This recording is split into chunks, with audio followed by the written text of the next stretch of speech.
Let's suppose that you were able every night to dream any dream you wanted to dream. And that you could, for example, have the power within one night to dream 75 years of time. Or any length of time you wanted to have. And you would, naturally, as you began on this adventure of dreams, you would fulfill all your wishes. You would have every kind of pleasure.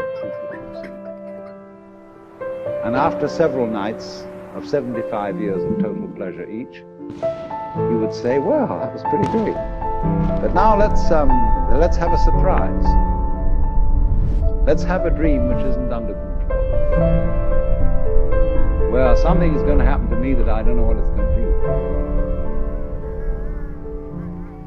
And you would dig that and come out of that and say, wow, that was a close shave, wasn't it?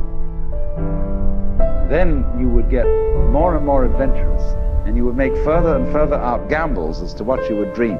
And finally, you would dream where you are now. You would dream the dream of living the life that you are actually living today.